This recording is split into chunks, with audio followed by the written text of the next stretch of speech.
Oke, hai semua. Jadi hari ini kita teruskan dengan subtopik 11.2 yaitu graf gerakan linear. Dalam video kali ini, cikgu akan terangkan bagaimana mentafsir jenis gerakan berdasarkan graf gerakan linear. Dan yang kedua, menentukan jarak sesaran halaju purata dan pecutan berdasarkan graf gerakan linear.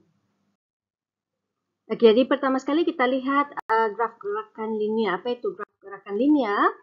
Graf gerakan linear adalah graf yang digunakan untuk menyampaikan maklumat dan data tentang gerakan suatu objek. Dan graf ini terdapat dua jenis. Yang pertama adalah graf sesaran massa. Okey, so ini adalah graf sesaran massa. Kita boleh perhatikan di sini. Sesaran massa, sesaran dia pada paksi Y dan massa itu pada paksi X. Okey, kamu perhatikan dia punya label. Dan graf yang kedua adalah graf halaju massa. Okey, so ini halaju massa. Halaju massa. Boleh nampakkan beza dia? Ini graf sesaran massa. Yang ini halaju massa. So, kita lihat bagaimana mentafsir data berdasarkan kedua-dua graf ini. So, yang pertama graf sesaran massa. Ini contoh dia. Jadi, katakan ini adalah graf yang mewakili pergerakan suatu objek. Okay. Jadi, untuk graf sesaran massa, kecerunan graf itu mewakili halaju. Kecerunan, kamu tahu kan yang ini? Kecerunan dia ni. Kecerunan dia ya, mewakili halaju. So, dari titik O ke E, kita dapati kecerunannya adalah positif. Positif kerana dia meningkat. Okay, dia meningkat dan seragam. Jadi, kita boleh katakan bahawa objek ini sekarang sedang bergerak dengan halaju yang seragam. Halaju seragam. Dan telah bergerak sejauh 50 meter. Bagaimana kita tahu dia 50 meter? Sebab O ke E kan? So, pada titik E ini kita baca sini, sesaran. Ini adalah sesaran. So, 50 meter. Okay? Manakala dari A ke B, kita dapati mendatar kan? So, bila mendatar, maksudnya kecerunan adalah sifar. So, kecerunan sifar maksudnya halaju sifar. So, bila halaju sifar, ini bermaksud objek ini berada dalam keadaan rehat. Tidak bergerak. Okay? Dan B ke C pula, kita dapati sekarang, kecerunan dia adalah positif. Positif balik. Okey, dan seragam. Maksudnya sekarang objek ini start bergerak balik dengan halaju yang seragam dan bergerak sejauh 50 meter bermula dari B. Macam mana kita tahu dia bergerak 50 meter, 50 meter. Di sini kita baca pada titik C jumlah sesaran adalah 100 meter. Okey, so kita kena tolak dengan sesaran dia yang asal tadi sebab dia bermula dari B kan. Jadi 100 tolak 50 kita dapat 50 meter. Okey, kemudian dari C ke D kita dapati sekarang dia menurun. Okey, so ini kita panggil dia sebagai kecerunan negatif. Negatif tetapi seragamlah. Ini bermaksud halaju adalah negatif. Objek ini bergerak. Okey, bergerak tetapi halaju negatif. Now, apa maksud halaju negatif? Maksudnya, sekarang objek ini bergerak pada arah yang bertentangan dengan ini. Dari OABC, arah bertentangan. Okey, ataupun dalam erti kata lain, objek ini berpatah balik. Dia patah balik tempat asal dia dan sesaran yang dilalui untuk dia patah balik adalah sejauh 100 meter. Okay, dia straight 100 meter balik kepada keadaan asal. Alright? Nah, untuk graf halaju massa pula. Okay, ini adalah graf halaju massa. So, luas di bawah graf adalah sesaran. Luas ini, di bawah graf ini. Bila kita kira luas dia ini, luas ini mewakili sesaran. Okay, artinya jarak terdekat yang telah dilalui oleh objek tersebut. Manakala kecerunan graf pula adalah mewakili pecutan. So, dalam graf halaju massa, dia punya kecerunan ini mewakili pecutan. Okay, so kita cuba lihat. So, dari O ke E, kita boleh cakap kecerunan adalah positif sebab dia meningkatkan positif dan seragam. Ini bermaksud objek ini bergerak dengan pertambahan halaju. Halaju dia bertambah. Okay? So, bila halaju bertambah, ini bermaksud berlaku perubahan halaju. Dan bila ada perubahan halaju, ini bermaksud berlakunya suatu pecutan. Nah, dari A ke B, sekarang dia mendatar. So, bila mendatar, kecerunan adalah sifar. Okay? So, untuk graf halaju massa, bila dia kecerunan sifar, dia tidak semestinya berhenti bergerak tau. Okay? Kamu kena lihat di mana halaju dia. Bila dia malar, halaju dia berada pada 8 meter per saat. Ini bermaksud objek ini masih lagi bergerak, Benny. Dia masih bergerak, tetapi halaju dia sentiasa sama. 8 meter per saat, dari A ke B dia malar, sama saja halaju dia. Okay? Iaitu tiada perubahan yang berlaku. Dia tidak menurun, tidak meningkat dia punya halaju. Ini bermaksud pecutan adalah sifar. Tiada perubahan halaju. Objek masih bergerak, tetapi tiada perubahan halaju, maka pecutan adalah sifar. Okey, kemudian dari B ke C pula. Okey, dia menurun. So, bila menurun, kecerunan adalah negatif. Negatif dan seragam. Okey. Jadi, ini bermaksud halaju berkurang. Dia berkurang. Halaju semakin berkurang. Okey. Dalam erti kata lain, perubahan halaju dia itu, halaju berkurang, objek itu mengalami nyah pecutan. Pecutan semakin berkurang. Nyah pecutan istilah dia. Dan dari C ke D, sekali lagi kecerunan adalah sifar, dia mendatar. Tetapi sekarang kamu perhatikan halaju dia ni dari C ke D, kamu lihat bacaan sini dia berada pada kosong. Jadi halaju adalah sifar. Bila halaju sifar, ini bermaksud objek dalam keadaan pegun, tidak bergerak. Pegun itu tidak bergerak. Okey? Dan pecutan sifar lah. Alright? Okay, next one, penyelesaian masalah numerical. Okay, berdasarkan graf gerakan linear. So, kita mencari maklumat. Okay, berdasarkan graf gerakan linear. Pengiraan. Jadi, kita lihat graf sesaran massa dahulu. Okay, ini soalan yang pertama. Jadi, graf di bawah menunjukkan gerakan linear sebuah kereta mainan kawalan jauh. Sesaran massa. Pertama, berapakah sesaran kereta mainan itu selepas 4 saat yang pertama? B, halaju kereta mainan itu dari masa 3 saat hingga masa 5 saat. Jadi penyelesaiannya, untuk yang A itu kita dapatkan daripada graf terus. Sesaran kereta mainan itu selepas 4 saat yang pertama. Kamu cari 4 saat kan? Saat itu masa. Okay? So macam begini contoh dia. Ini masa 4 saat. Kamu buat satu garisan. Okay? Lurus sehingga menyentuh graf. And then sampai sini kamu akan ini pergi unjurkan ke paksi Y dan kamu dapatkan bacaan pada paksi Y. So kalau kita lihat di sini, ini sesaran adalah 6. Okey? Boleh ya? Sebab paksi Y itu adalah sesaran kan? Jadi sesaran adalah 6 meter kita dapatkan daripada graf. Nah, untuk yang B pula, dia mau cari halaju.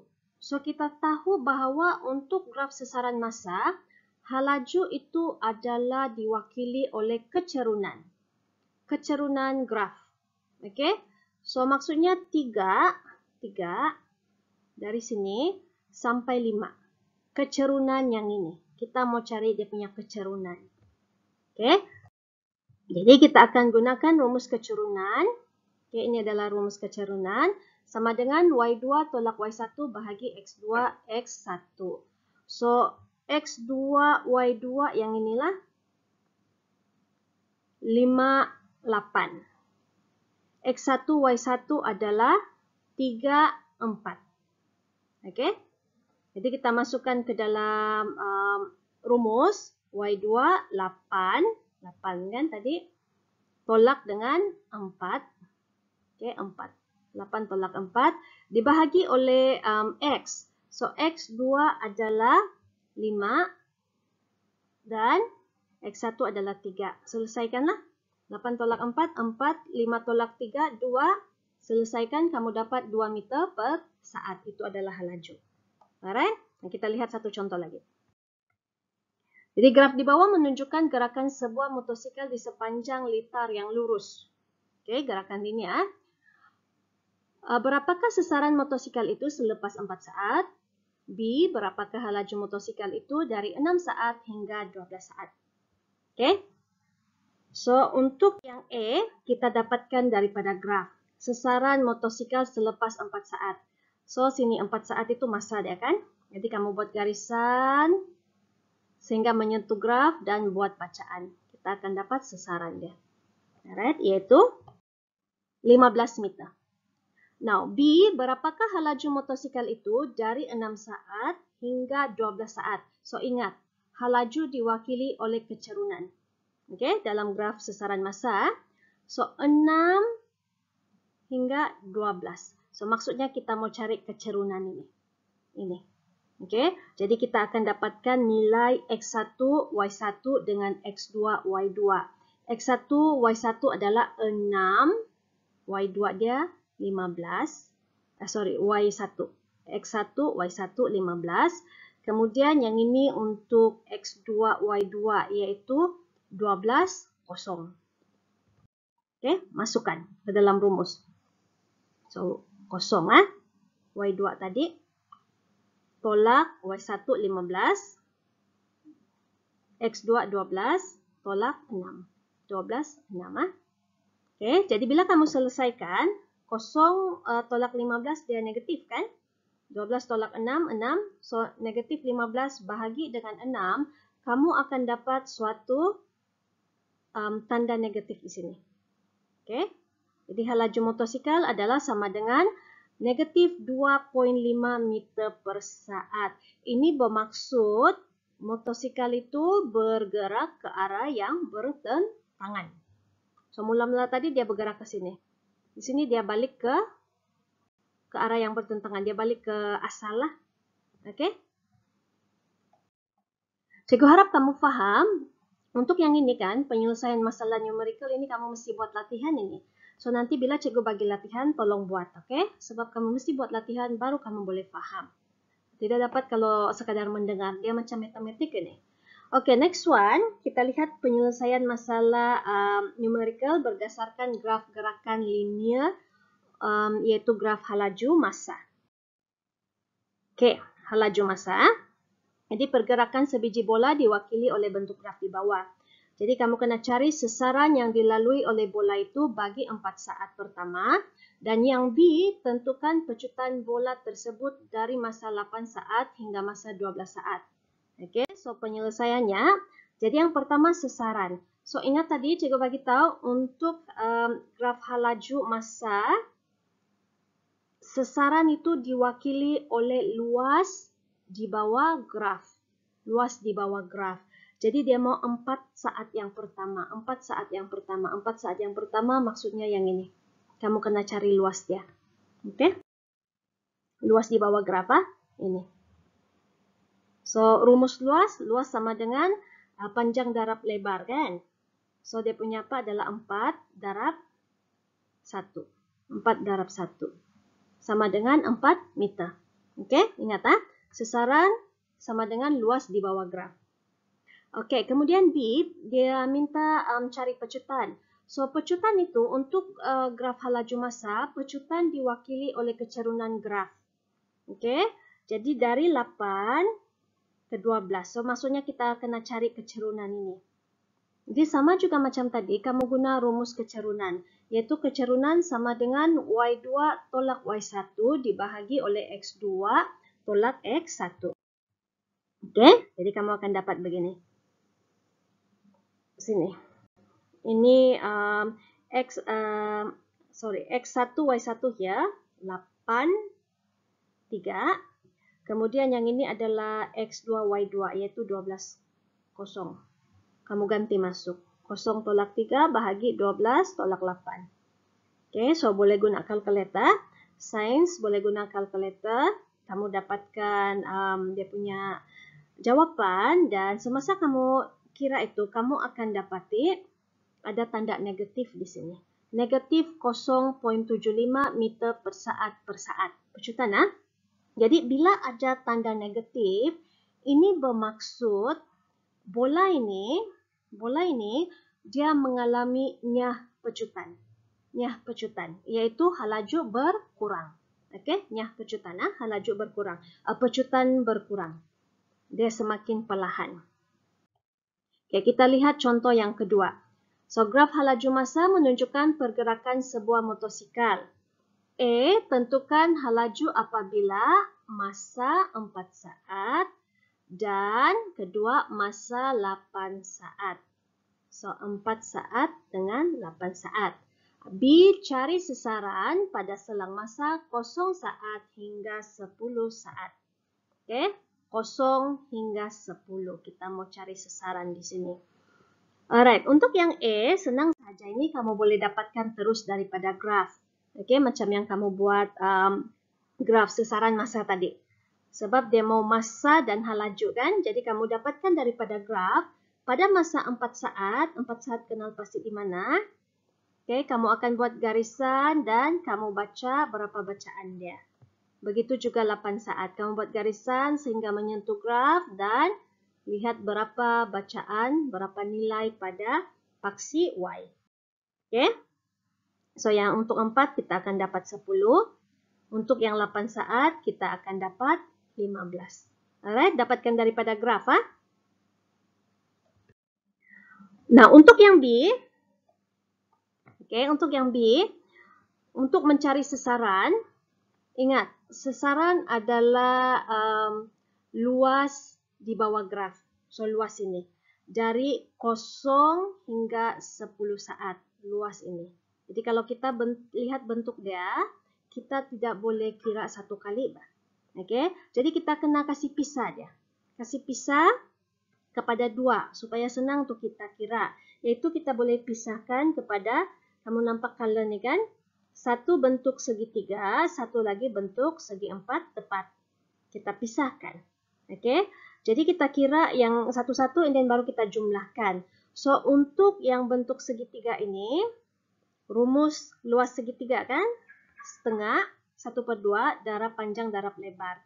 So, setengah darab 6 darab ini 15. Kan? Okey, 6 darab 15. Setengah darab 6 darab 15. Untuk yang segi 4 tepat pula, luas dia adalah panjang darab lebar.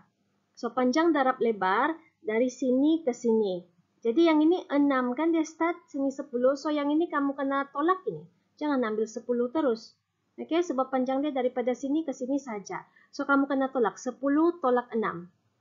Okey, maksudnya dari sini ke sini adalah sama dengan 4 lah, 10 tolak 6. Dan darab dia punya ini ketinggian dia adalah 15. Okey, jadi kamu selesaikan dan kamu sepatutnya dapat jawapan 105 meter. So, itu adalah sesaran motosikal tersebut. Okey.